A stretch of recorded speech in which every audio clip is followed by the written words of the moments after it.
Assalamualaikum warahmatullahi wabarakatuh. Saya Arif Maduk Sabani. Saya mahasiswa S1 Sistem Informasi dari kelas SD 4108 dengan NIM 1202170101.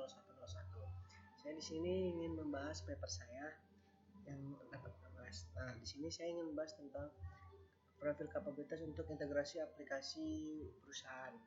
Nah, di sini aplikasi open source sangat penting nih, dan rata-rata perusahaan menggunakan aplikasi ini di dalam pengerjaannya sih, tapi aplikasi ini juga mewujudkan proyek lebih cepat dan lebih murah. Dan juga dari dalam pembacaan saya dalam aplikasi ini ada beberapa kasus nih.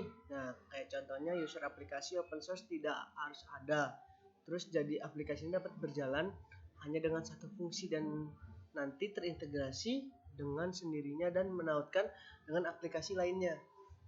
Nah, jadi kayak di sini nih saya ingin jelaskan kayak pemosisiannya pada suatu kerangka kerja untuk menggunakan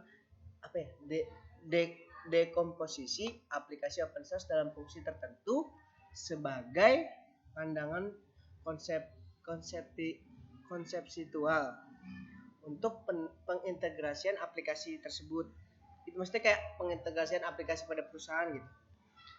Nah, di sini juga saya ingin menjelaskan pada metode penelitian yang saya baca. Metode ini penyelesaiannya kayak menggunakan metodologi standar untuk interoperabilitas perangkat lunak manufaktur melalui pemfilteran kemampuan yang disediakan oleh ISO 16100.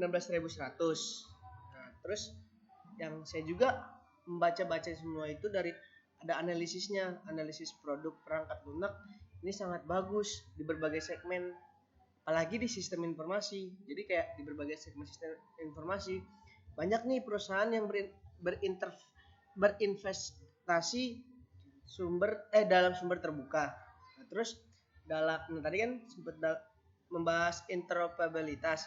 Nah, di sini ada beberapa nih definisinya, yaitu ada kemampuan dua sistem untuk saling memahami dan menggunakan fungsionalitas satu sama lain. Jadi kayak saling berguna lah gitu. Terus yang dimaksud kayak gitu tuh maksudnya kayak satu sistem yang melakukan operasi untuk yang lain dan terintegrasi perusahaan. Adalah itu kayak proses untuk memastikan interaksi antar entitas perusahaan yang diperlukan untuk mencapai tujuan. Di situ tuh.